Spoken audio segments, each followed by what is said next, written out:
एक गांव में मोहित अपने पिता के साथ रहता था। उसकी माँ का स्वर्गवास हो चुका था। मोहित के पिता शंकर उसे पढ़ा लिखा कर बड़ा आदमी बनाना चाहते थे। यही उसकी माँ का भी सपना था, जिसे पूरा करने की कोशिश दोनों बाप बेटे जी जान से करते थे। मोहित का स्कूल बहुत दूर था, बीच में जंगल पड़ता था। वह सुबह जल्दी घर से निकलता था और जंगल के रास्ते स्कूल जाता था। एक दिन वह स्कूल से वापस आ रहा था। सुनसान जंगल में उसे कुछ आवाज सुनाई दी। वह डर गया, लेकिन हिम्मत करके आगे चलता रहा। मोहित को अचानक एक भूत मिला। उसने कहा, लड़के कहाँ जा रहा है? मोहित ने कहा, डरते डरते, तुम कौन हो? भूत ने कहा, मैं इस जंगल का भूत हूँ, बहुत दिन से तुझे देख रहा हूँ। तुझे डर नहीं लगता? गांव वाले मेरे डर से इस जंगल में नहीं आते। मोहित ने कहा, डर तो लगता है, लेकिन स्कूल जाने का यही एक रास्ता है। दूसरे रास्ते से नदी पार करके जाना पड़ता है और नाव वाले को देने के लिए मेरे पास पैसे नहीं हैं। भूत ने कहा, खबरदार, जो कल से इस रास्ते से आया, मैं तुझे खा जाऊंगा। मोहित ने कहा, लेकिन मुझे मारकर तुम्हें क्या मिलेगा?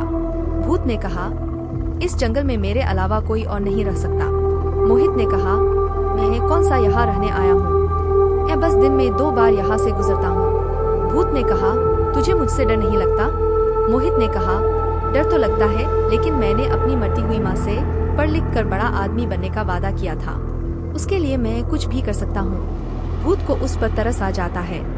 भूत ने कहा, चल ठीक है, तू यहाँ से आ जा सकता है, लेकिन यह बात किसी और को मत बताना, न किसी को अपने साथ यहाँ लाना। मोहित बहुत खुश होता है।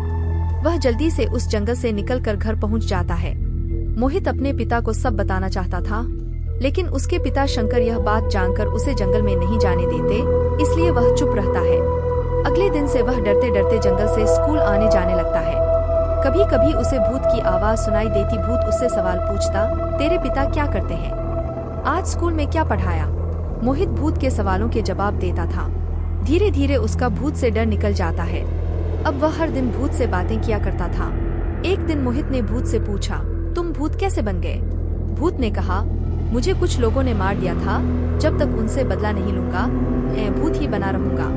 मोहित ने कहा, लेकिन क्यों मारा था तुम्हें? भूत ने कहा, मैं फसल बेचकर पैसे लेकर गाँव आ रहा था, तभी 4 लोगों ने मेरे पैसे छीन लिए और मुझे मार दिया। यह सुनकर मोहित को बहुत दुख होता है। मोहित ने कहा, तुम उनको माफ कर दो, तुम्हें मुक्ति मिल जाएगी। भूत ने कहा, लड़के, तुझसे बात कर लेता हूँ तो तू कुछ भी बोल रहा है। चल भाग यहाँ से, नहीं तो अगली बार से जंगल में घुसने नहीं दूंगा। मोहित ने कहा, हमारे मास्टर जी कहते हैं, कोई तुम्हारे साथ बुरा करे और तुम भी बदला लेने के लिए उसके साथ बुरा करो तो तुम्हारे में और उसमें क्या फर्क रह जाएगा? मेरी बात मानो, उन्हें माफ कर दो और सब भूल जाओ। भूत कुछ नहीं बोलता और वहाँ से चला जाता है। कुछ ही दिनों में मोहित की परीक्षा आने वाली होती है। मोहित की परीक्षा से पहले कुछ दिन की छुट्टी पड़ जाती है। वह घर पर ही रहकर पढ़ाई कर रहा था। उसके पिता खेत पर गए हुए थे।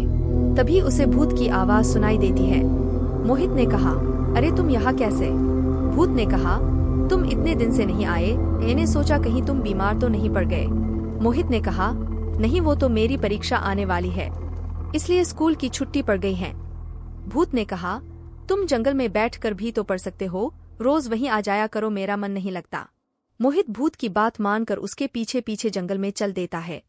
वहाँ एक पेड़ के नीचे बैठकर पढ़ने लगा। भूत ने कहा, अगर तुम चाहो तो मैं तुम्हें नकल करा सकता हूँ। मैं तुम्हारे सामने कॉपी लेकर आ जाऊंगा और तुम देखकर पेपर दे देना।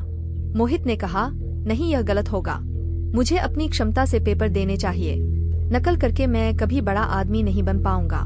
भूत ने कहा, मुझे माफ कर दो, मैं तुम्हारी मदद करना चाहता था। मोहित ने कहा, अगर तुम मदद करना चाहते हो तो सुनो, उन लोगों को माफ कर दो और मुक्त हो जाओ। भूत वहाँ से चला जाता है। कुछ देर में मोहित भी घर आ जाता है। अगले दिन मोहित के घर पर कुछ लोग आए थे, जो उसके पिता से बात कर रहे थे। बाद में वे लोग चले जाते हैं। मोहित ने कहा, पिताजी, ये कौन थे? शंकर ने कहा, ये सब गुंडे थे, इन्होंने एक आदमी के पैसे छीन कर उसे मार दिया था। ये बता रहे थे बहुत दिनों से परेशान थे, न खा पाते थे न सो पाते थे, लेकिन कल वही आदमी इनके सपने में आकर बोला कि शंकर के बेटे मोहित के कारण मैं तुम्हें माफ कर रहा हूँ। तब से ये चारों हमें ढूंढ रहे थे। अब चारों जाकर पुलिस स्टेशन में पेश होने जा रहे हैं। पता नहीं ये हमें कैसे जानते हैं। मोहित अपने पिता को सारी बात बताता है, जिसे सुनकर उसके पिता पहले तो डर जाते हैं, लेकिन जब वे शांति से सारी बात सोचते हैं तो मोहित को लेकर जंगल में पहुंच जाते हैं। मोहित भूत को आवाज देने लगता है, लेकिन वहां कोई नहीं आता। मोहित के पिता कहते हैं, बेटा वह अब मुक्ति पा चुका है, चलो अब घर चलें। मोहित रोते हुए घर वापस आ जाता है। यह बात पूरे गांव में फैल जाती है। अब गांव के लोग बिना किसी डर के उस जंगल से आने जाने लगते हैं। इस कहानी से हमें यह सीख मिलती है कि सही रास्ते पर चलकर ही दूसरों को सही शिक्षा दी जा सकती है।